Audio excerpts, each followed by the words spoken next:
Certificate of registration, তুমি যখন document submit করলে অ্যাপ্লিকেশান করে, তাহলে তুমি সার্টিফিকেট অফ রেজিস্ট্রেশন পাবে, যেটা কোন ফরম্যাটে আসবে, আরইজি 6-এ আসবে, জিএসটি আরইজি 6-এ, এই ফরম্যাটে তুমি জিএসটি সার্টিফিকেট পাবে। তো আমরা দেখে নেব যে জিএসটি আরইজি 6-এর ফরম্যাটটা কীরকম, মানে জিএসটির রেজিস্ট্রেশন হয়ে গেলে তার সার্টিফিকেটটা দেখতে কীরকম হয়।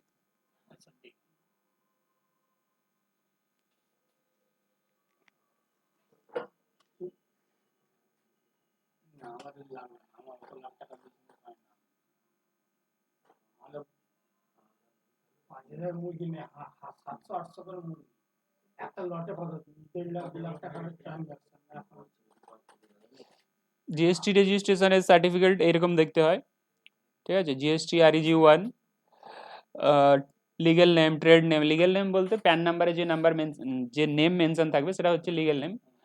ট্রেড নেম আলাদা হতে পারে, যেমন তোমার নাম হচ্ছে ড্যাশ কিন্তু তোমার বিজনেসের নাম আলাদা, ড্যাশ বস্ত্রালয়।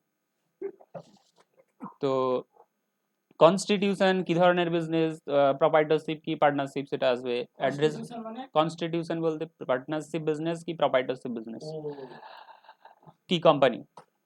অ্যাড্রেস, অ্যাড্রেস তো কোন জায়গায় বিজনেস করছো সেই অ্যাড্রেস থাকবে। ডেট অফ লাইবিলিটি, কবে থেকে তোমার লাইবিলিটি জেনারেট হয়েছে, লাইবিলিটি বলতে যেই ডেটে তোমার 40 লাখ পেরিয়ে গেছে সেই ডেট থেকে তোমার লাইবিলিটি জেনারেট হয়ে গেছে ট্যাক্স পে করার জন্য, কালেক্ট করার জন্য।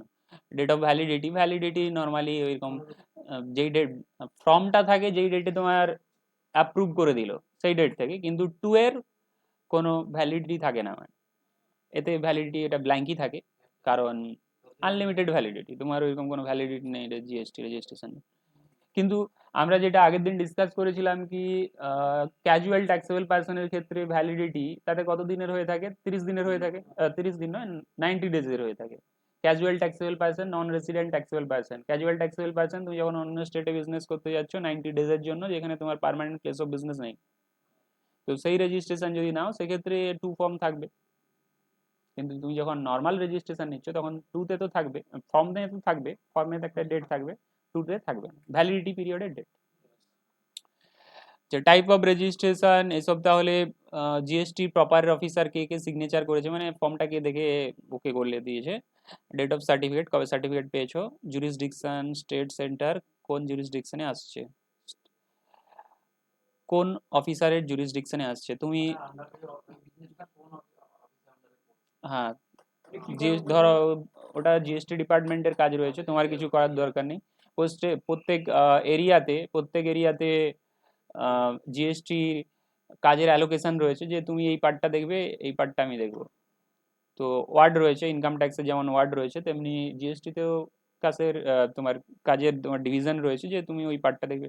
তো তারা ডিসাইড করে নেবে, তারা যখন সার্টিফিকেট দেবে তারা ডিসাইড করবে। তো আমরা জিএসটি আরইজি 1 দেখে নিলাম, আরইজি 6 যেটা হচ্ছে সার্টিফিকেট। তো এরপরে দেখে নেব জিএসটি যে নাম্বার আসবে তার ফরম্যাট কি হবে। প্রথম তোমার 2টো ডিজিট থাকবে স্টেট কোড, তারপরে প্যান নাম্বার থাকবে, তারপরে এনটিটি কোড থাকবে, 2 character for the entity code. Entity code, আচ্ছা এনটিটি কোড বলতে তোমার, না না লাস্টেরটা তোমার বাই ডিফল্ট এসে যাবে। এনটিটি কোড বলতে কোনটা বোঝাতে চাইছে, এই জেড তো অলওয়েজ ফিক্স থাকছে, আর এটা বাই ডিফল্ট যে কোনো আসবে, মানে যে কোনো আসতে পারে। জেড ফিক্স এই সিরিজ এখন জিএসটি ডিপার্টমেন্ট জেড সিরিজের pan GST registration number issue করছে, ফিউচারে অন্য সিরিজের ইস্যু করতে পারে, ঠিক আছে। এখন জেড দিয়েই যা দেখবে সব জিএসটি রেজিস্ট্রেশন নাম্বারে, এই যে 14th নাম্বার যে ক্যারেক্টার আছে এটা সবসময় জেডই রয়েছে, ঠিক আছে। আর ওয়ানের মানে হলো যে তোমার 1 নম্বর রেজিস্ট্রেশন, এই প্যানের এগেনস্টে কত নম্বর রেজিস্ট্রেশন, 1 নম্বর। তুমি যখন এই প্যানের এগেনস্টে আরো একটা রেজিস্ট্রেশন নেবে তখন বলা হবে, তখন এটা হয়ে যাবে 2।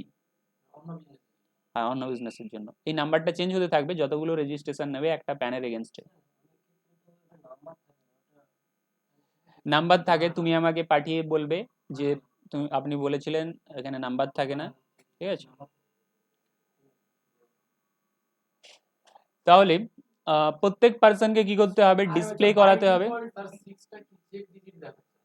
চেক চেক চেক সাম ডিজিট বলতে ওটা অটোমেটিক্যালি ক্যালকুলেট হয়ে আসবে, অটোমেটিক্যালি ক্যালকুলেট হয়ে আসবে কত আসতে পারে, ওটা কম্পিউটারের সিস্টেমে আসবে, ওটা কারো হাতে নেই।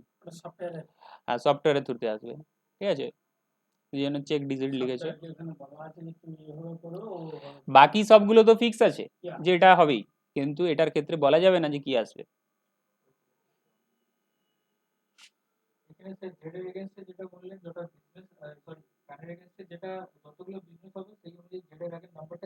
হ্যাঁ ঠিক ঠিক, 2 ডিজিট, হ্যাঁ হতে পারে, হতে পারে।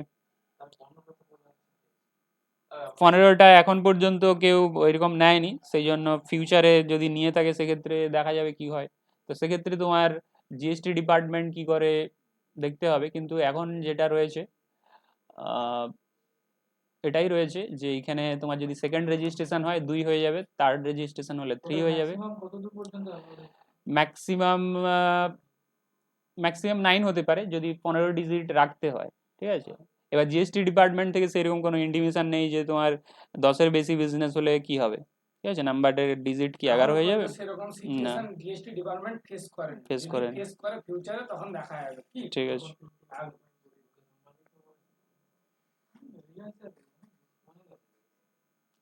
দেখো এই সিচুয়েশন কখন আসে, যদি তোমার একটা প্যানের এগেনস্টে অনেক ধরনের বিজনেস ভার্টিক্যাল থাকে। না না, এটা এই সিচুয়েশন তখনই আসবে যদি একটা স্টেটের মধ্যে 11টা বিজনেস, 10টা বিজনেস বা 11টা হয়ে যায়। একটা স্টেটের মধ্যে 10টা বা 11টা বিজনেস হয়ে যায়, একটা স্টেটের মধ্যে কি করে 10টা 11টা এরকম কোনো এখন পর্যন্ত হয়নি যে একটা প্যানের এগেনস্ট। যদি তোমার স্টেট চেঞ্জ হয়ে যায় তখন তো এটা তো চেঞ্জ হয়ে যাবে না, এটা 19 স্টেট, তার মানে নাম্বার চেঞ্জ হয়ে যাবে, তখন আবার এক থেকে কাউন্ট হবে, এক থেকে কাউন্ট হবে।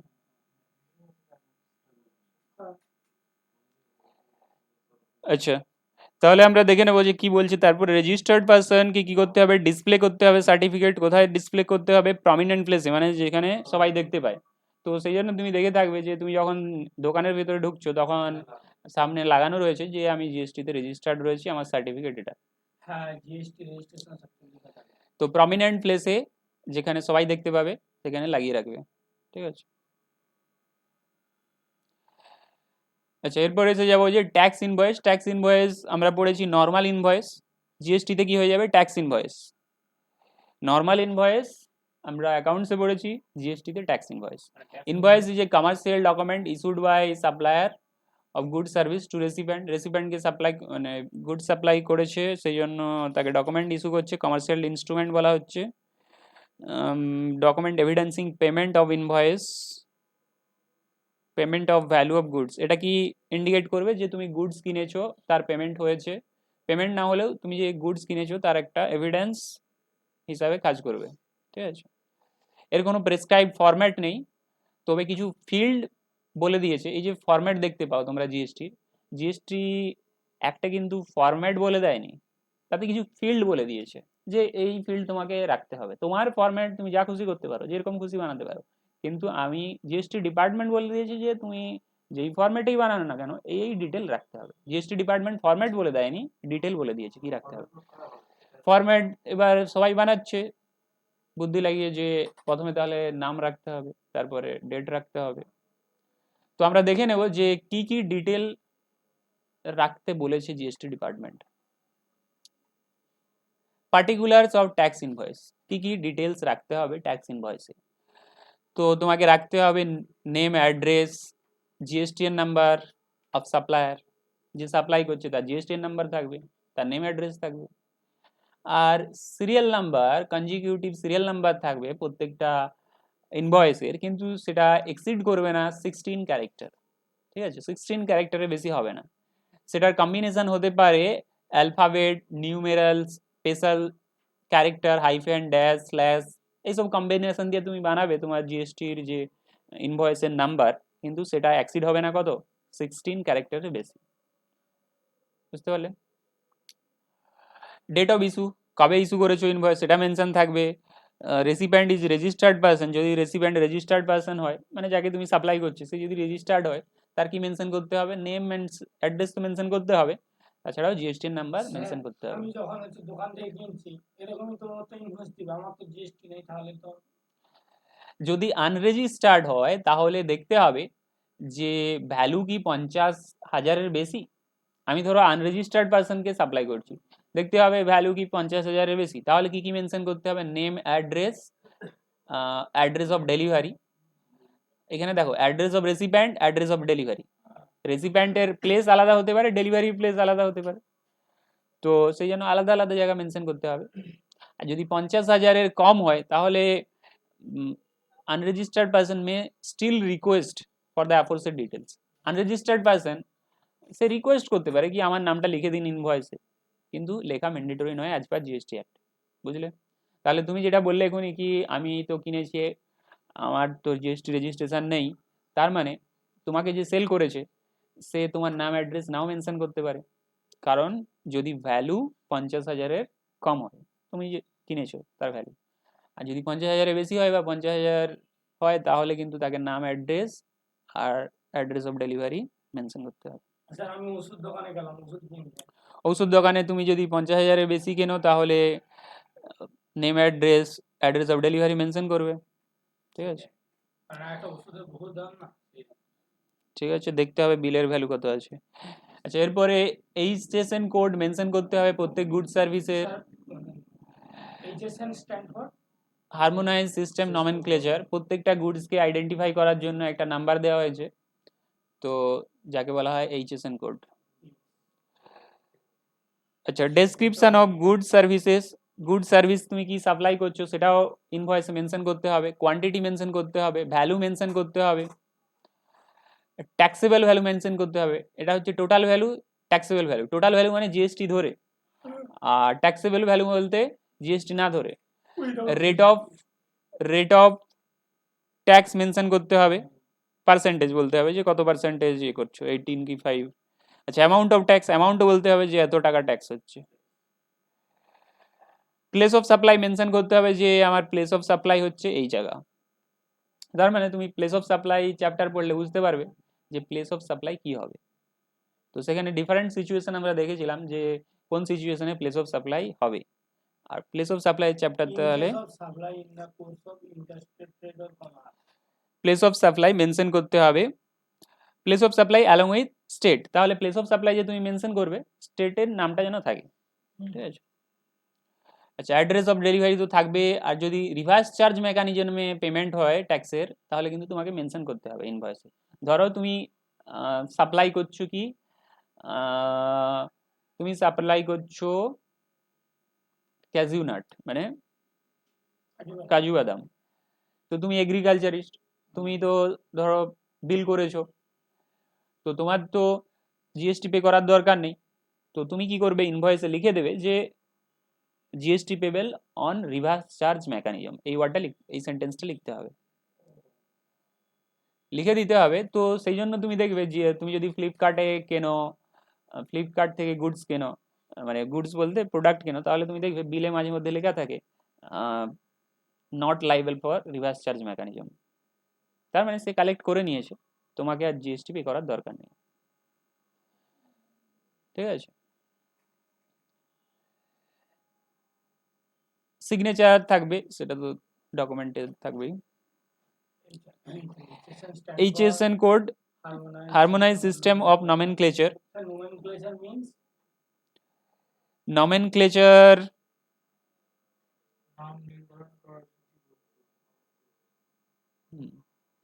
ঠিক আছে। তো ডেভেলপ করেছে কে, ওয়ার্ল্ড কাস্টম অর্গানাইজেশন, তো ওয়ার্ল্ড কাস্টম অর্গানাইজেশন থেকেই তারা ডেভেলপ করেছিল, সেটাই ইমপ্লিমেন্ট করে দেওয়া হয়েছে ইন্ডিয়াতেও, ঠিক আছে? তো এর কটা ডিজিট রয়েছে, 6 digit.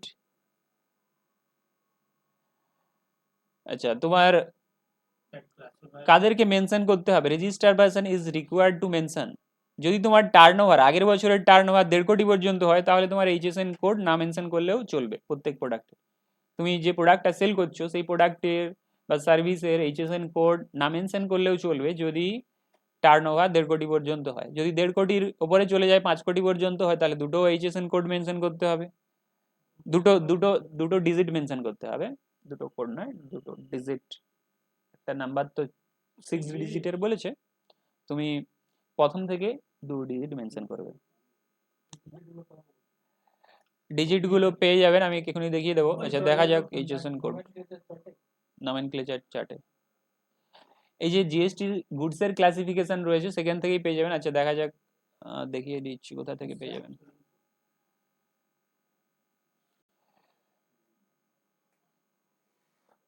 GST rate of goods, GST rate PDF এখানে পেয়ে যাবে। জিএসটি ডিপার্টমেন্ট যে পিডিএফটা ইস্যু করেছিল সেই পিডিএফেই তুমি পেয়ে যাবে, জিএসটি ডিপার্টমেন্টের পিডিএফেই। তাছাড়াও এদের ওয়েবসাইটেও দেখো দেওয়া রয়েছে। এটা হচ্ছে এইচএসএন কোড। আচ্ছা এখানে ঠিকঠাক দেওয়া নেই, আমরা দেখে নেব পিডিএফ থেকে।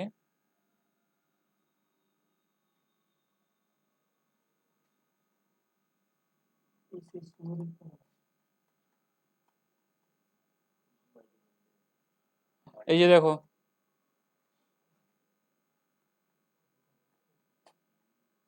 এইচএসএন কোড সামনের তোমার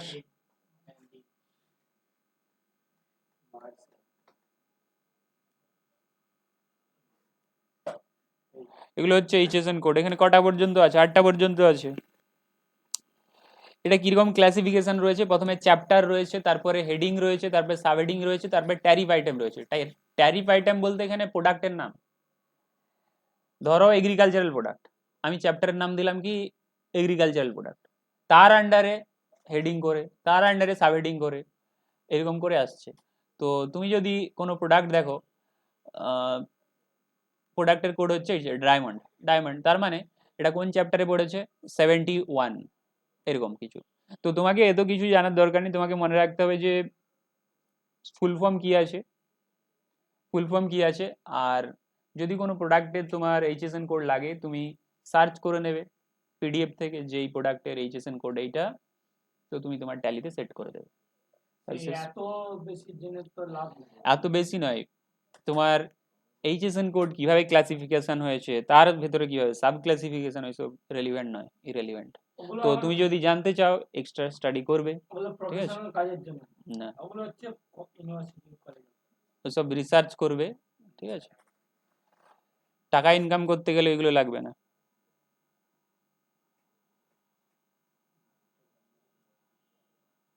আচ্ছা 5 কোটির উপরে চলে গেলে প্রথম থেকে 4টে,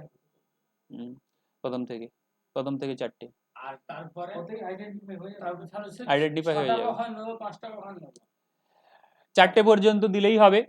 5 কোটির উপরে যে তোমার টার্ন ওভার 100 কোটি, 4টে ডিজিট দিলেই হবে। আমি 6টাও দিতে পারো।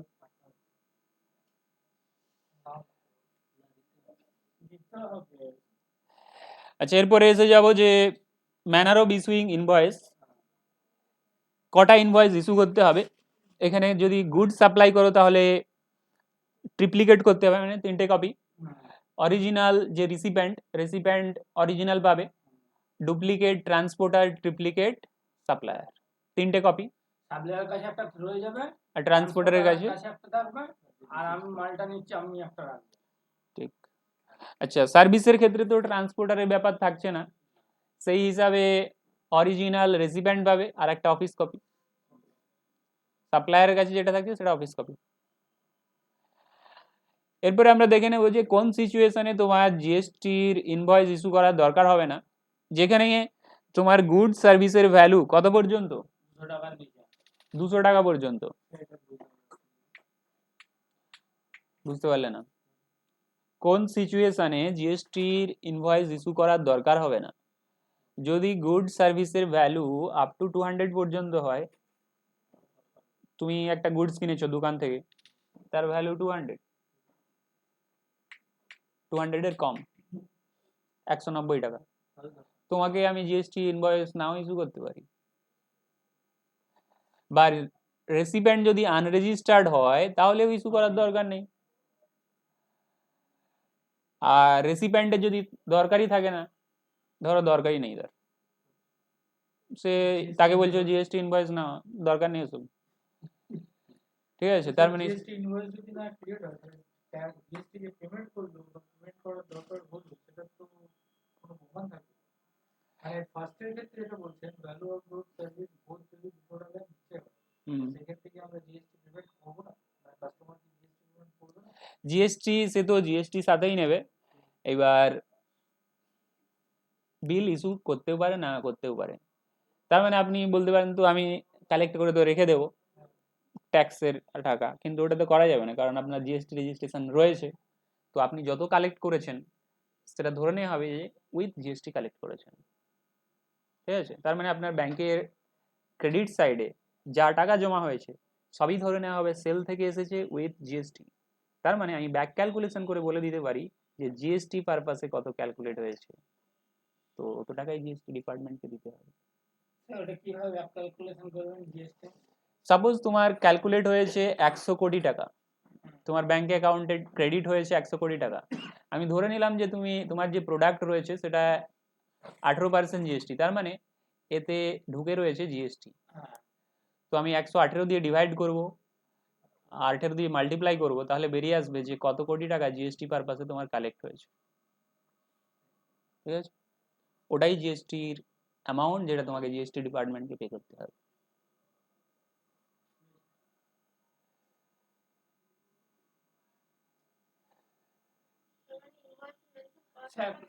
তাহলে আপনি যে এটা বললেন যে ব্যাংকে, না না, যেখানে তুমি ফ্রেশ থাকছো, যেখানে তুমি ইনভয়েস ইস্যু করছো, সেখানে তো তুমি বলবে আমি ইনভয়েস ওয়াইজই বলে দিচ্ছি আমার এত টাকা জিএসটি কালেক্ট হয়েছে। কিন্তু যেখানে তুমি জিএসটি ইনভয়েস মানে বিল ইস্যু করছো না, যেমন আমি বলতে পারি যে কোনো রিটেলার সে ইনভয়েস ইস্যু করে কি প্রত্যেকটা জিনিসের, তো সে কি করছে যা পাচ্ছে টাকা সব ব্যাংক অ্যাকাউন্টে জমা করছে বা তার ক্যাশ হিসাবেই রাখছে। তো তাকে তো ব্যাংক অ্যাকাউন্টে জমা করতে হবে, ক্রেডিট করতে হবে, না তো সে কি করে ট্রানজেকশন করবে। তো যতবার ক্রেডিট হয়েছে আমি ধরে নেব যে ওটাই সারা বছরের সেল, ওটাতে ঢুকে রয়েছে জিএসটি, আমি বের করে নেব জিএসটি। ওই যে স্যার ওষুধ দোকানে ওষুধ যখন কিনছি ক্যাশেই তো কিনছি, আমি তো ব্যাংক ক্যাশে কিনছো না, ক্যাশে কিনছো তোমার সে জিএসটির সাথেই নিয়ে নিচ্ছে, ঠিক আছে। তো হ্যাঁ, ও যে ব্যাংকে ওই টাকাটা তো জমা করবে, একদিন না জমা করলে মানে ইন্ডিভিজুয়ালি তো জমা করছে না, তোমার ডে এন্ডে জমা করছে বা 3 দিন পরে জমা করছে, তো জমা তো হতে থাকবে। আমি ধরে নেব যে এতবার জমা হয়েছে এত টাকা, তাহলে sell. Business account.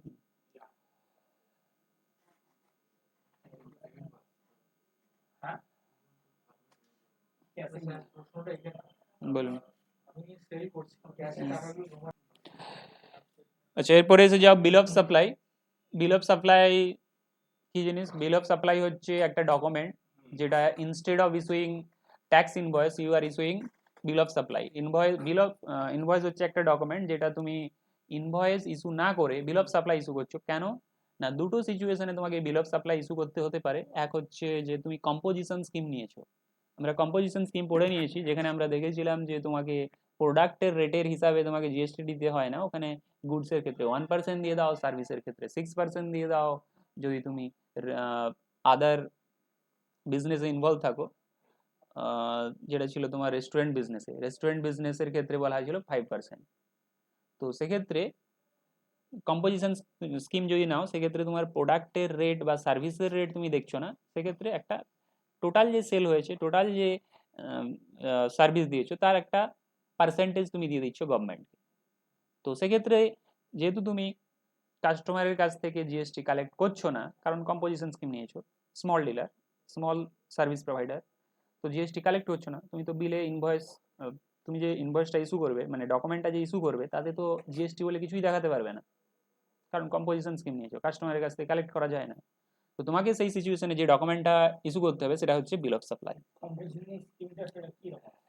Composition scheme বললাম তো, যে স্মল ডিলার স্মল ম্যানুফ্যাকচারার তারা এই স্কিমটা নিতে পারে, যাদের টার্নওভার 1 কোটি 1.5 কোটি পেরোচ্ছে না, গুডসের ক্ষেত্রে, সার্ভিসের ক্ষেত্রে 75 লাখ পেরোচ্ছে না। হ্যাঁ ওটা তো স্কিমটা নিচ্ছে, 75 না 50। কম্পোজিশন স্কিমের মধ্যে কি আছে? কম্পোজিশন স্কিম পুরো চ্যাপ্টার ছিল, পড়ানো হয়ে গেছে তোমাকে, এরপরে আমি ডিটেলে বলে দেবো। এখন তুমি মনে রাখো যে এটা একটা স্কিম যেখানে স্মল ডিলার স্মল ম্যানুফ্যাকচারার এই স্কিমটা নিতে পারে, যেখানে প্রোডাক্ট ওয়াইজ জিএসটি কালেক্ট করতে হবে না কাস্টমারের কাছ থেকে, তুমি তোমার পকেট থেকে গুডসের ক্ষেত্রে 1% দিয়ে দেবে নিজের পকেট থেকে, সার্ভিসের ক্ষেত্রে 6% দিয়ে দেবে, কাস্টমারের কাছ থেকে কালেক্ট হবে না।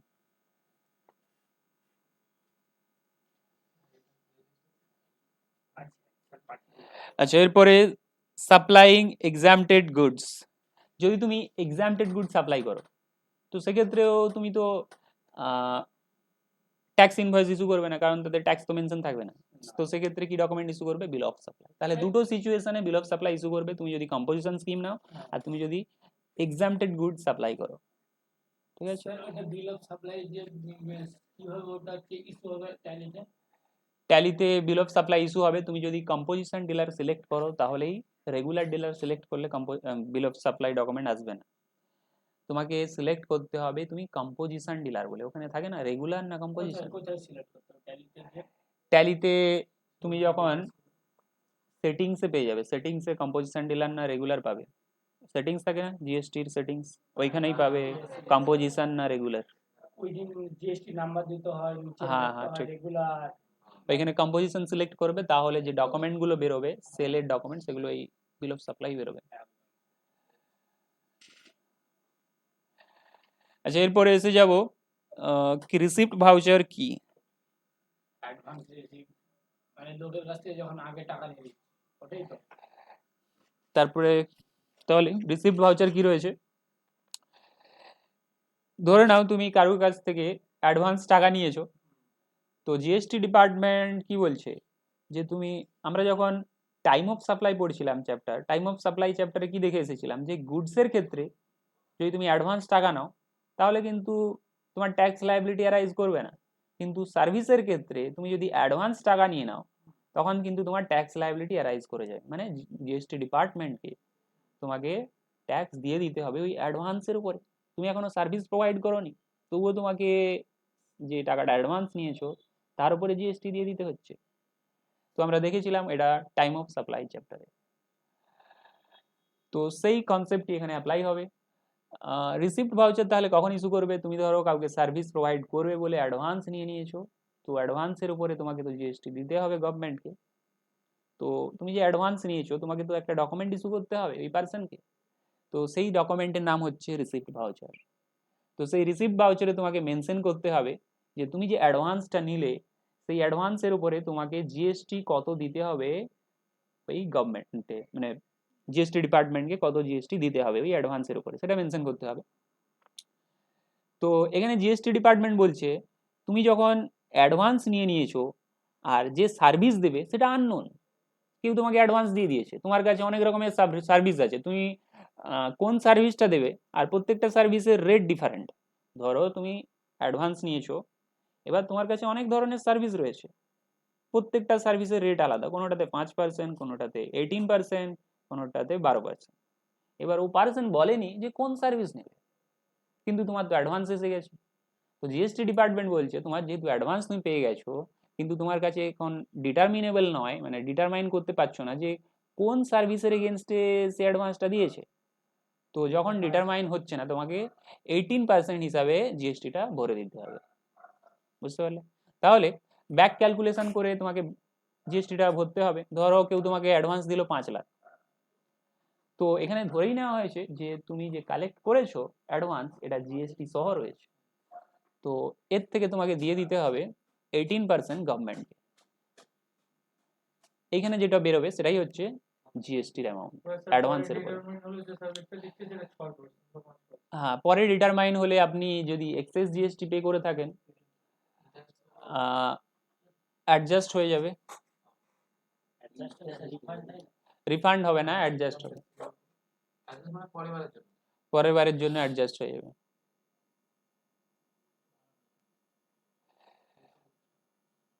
ঠিক আছে। আচ্ছা, এখানে প্লেস অফ সাপ্লাই তুমি তো ডিটারমাইন করতে পারছো না যে প্লেস অফ সাপ্লাই কি হবে। ধরো আমরা সার্ভিসের ক্ষেত্রে বিভিন্ন সিচুয়েশনে বিভিন্ন প্লেস অফ সাপ্লাই আছে, তো প্লেস অফ সাপ্লাই তুমি যখন ডিটারমাইন করতে পারছো না তখন ধরেই নেওয়া হবে ওই অ্যাডভান্স নেওয়ার সময় যে ওটা ইন্টার স্টেট সাপ্লাই। তাহলে দুটো পয়েন্ট, তোমাকে প্লেস অফ সাপ্লাই ডিটারমাইন করতে হয় আর ট্যাক্স রেট ডিটারমাইন করতে হয় বিটুইন স্টেট, দুটো স্টেটের মধ্যে ইন্টার স্টেট সাপ্লাই ডিটারমাইন করতে হবে। বিটুইন স্টেট, ইন্টার, আমি ইন্টার স্টেট বললাম, within state, Intra, within state, inter, between state. আচ্ছা, এরপর এসে যাবো যে পেমেন্ট ভাউচার কি। পেমেন্ট ভাউচার হচ্ছে পেমেন্ট করার সময় যে ভাউচার দিই যেগুলো লস থাকে সেই ক্ষেত্রে পেমেন্ট ভাউচার জিএসটিতে অ্যাপ্লিকেবল তখনই হবে যদি রিভার্স চার্জ মেকানিজমে তুমি কোনো গুডস কিনে থাকো। রিভার্স চার্জ মেকানিজমের গুডস কিনেছো, তার মানে তুমি ক্যাশিউ নাট প্যাকিং করে বিক্রি করবে, ক্যাশিউ নাট প্যাকিং করে বিক্রি করবে, তার জন্য কি করেছো, এগ্রিকালচারিস্টের কাছ থেকে ক্যাশিউ নাট কিনেছো, তো তোমাকে পেমেন্ট করতে হবে কাকে, এগ্রিকালচারিস্টকে। তো তুমি পেমেন্ট ভাউচার ইস্যু করবে যে আমি পেমেন্ট করে দিলাম তোমাকে তোমার ক্যাশিউ নাটের টাকা। এগ্রিকালচারিস্ট তাহলে কোনো ডকুমেন্ট ইস্যু করছে না, তাকে কোনো ডকুমেন্ট ইস্যু না করলেও চলবে।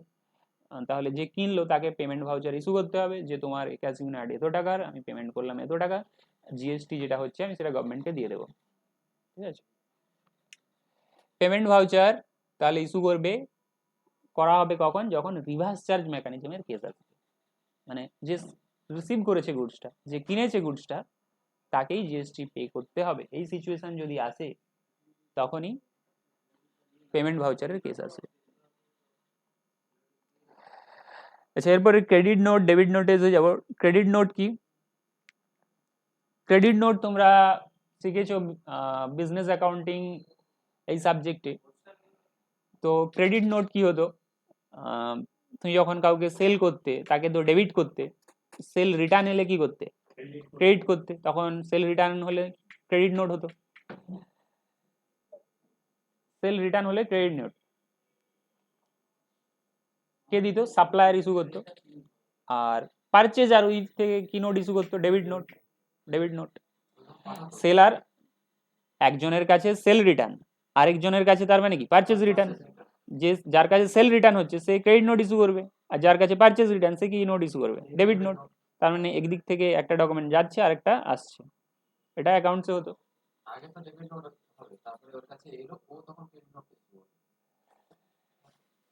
পারচেজ সেল করলে পার্টিকে ডেবিট করো, সে রিটার্ন করেছে, তার মানে ক্রেডিট নোট ইস্যু করতে। হ্যাঁ, ও রিটার্ন করলো ডেবিট নোট পাঠিয়ে, আমি আবার তাকে যখন ক্রেডিট নোটটা পাঠাবো। হ্যাঁ হ্যাঁ, ঠিক আছে ঠিক আছে। তো ওটা ছিল অ্যাকাউন্টস এর কনসেপ্ট, কিন্তু জিএসটিতে ক্রেডিট নোট ডেবিট নোট কে ইস্যু করবে, সবসময় সাপ্লায়ারই ইস্যু করবে। ক্রেডিট নোট ডেবিট নোটের যে কনসেপ্ট জিএসটিতে রয়েছে, সবসময় কে ইস্যু করবে, অলওয়েজ সাপ্লায়ার ইস্যু করবে। তো আমরা দেখে নেবো যে ক্রেডিট নোট কোন সময় ইস্যু হয়ে থাকে। সাপ্লায়ার ইস্যু করবে, একটা তো পয়েন্ট রয়েছে কি সেল রিটার্ন এলে, সেই পয়েন্টটা তো রয়েছে যে সাপ্লায়ার ইস্যু করবে ক্রেডিট নোট তখনই সেল রিটার্ন এলে। আরেকটা হচ্ছে কি ট্যাক্স রেট হায়ার লাগিয়ে দিয়েছে ভুল করে। ধরো আমি তোমাকে গুডস ইস্যু করেছি 5%-এর, কিন্তু আমি জিএসটি রেট লাগিয়ে দিয়েছি 18%, তার মানে তো তোমার জিএসটির অ্যামাউন্ট বেশি চার্জ হয়ে গেছে, তাই তো? তো আমাকে সেই অ্যামাউন্টটা তো কমাতে হবে, তো তার জন্য কি ডকুমেন্ট ইস্যু করবো, ক্রেডিট নোট। হায়ার ট্যাক্স লাগিয়ে দিয়েছি, বা quantity quantity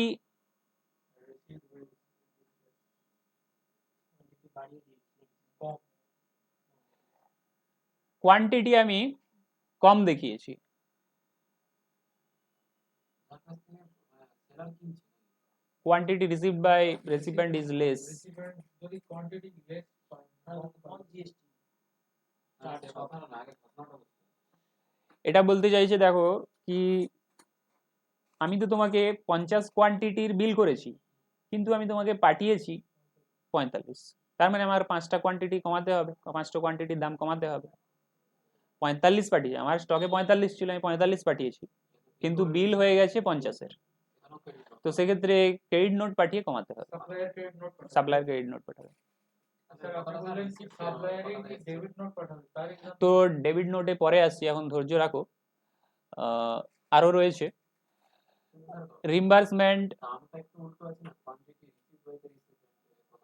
quantity received by the recipient is less, less, less than কিন্তু বিলে কত আছে 50, বিলে 50 কিন্তু পেয়েছে কত 45।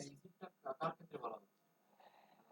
Recipient quantity received by recipient, তার মানে কি পারচেজারের কথা বলা হচ্ছে, পারচেজার কম রিসিভ করেছে, then the declared quantity, declared কোয়ান্টিটিতে কম রিসিভ করেছে, তার মানে ডিক্লেয়ার্ড কোয়ান্টিটি 50, আমি বিলে 50 দেখিয়েছি, কিন্তু সে তো 45 পেয়েছে, তো আমাকে কি করতে হবে 50-এর ভ্যালুকে কমিয়ে কি করতে হবে 45 নিয়ে আসতে হবে, করবো, then তখনই তার sale জন্য টা ক্রেডিট বাড়াবো। নোট। একটু অন্য side দিয়ে লিখি। Reimbursement of invoice value due to unsatisfactory quality of goods or services. ওই আনস্যাটিসফ্যাক্টরি গুড সার্ভিসের জন্য ভ্যালু কমাতে হচ্ছে আমার ইনভয়েসের ভ্যালু, যেটাকে তুমি রিটার্ন হিসাবেও ট্রিট করতে পারো, যে স্যাটিসফ্যাক্টরি নয় সেই জন্য সে রিটার্ন করে দিয়েছে, তো ভ্যালু কমাতে হবে, তো সেলসের ভ্যালু সেম।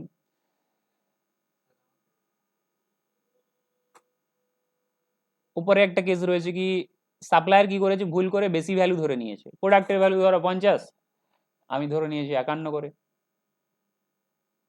তো বেশি দাম ধরে নিয়েছি, তো সেক্ষেত্রে ক্রেডিট নোট ইস্যু করতে হবে।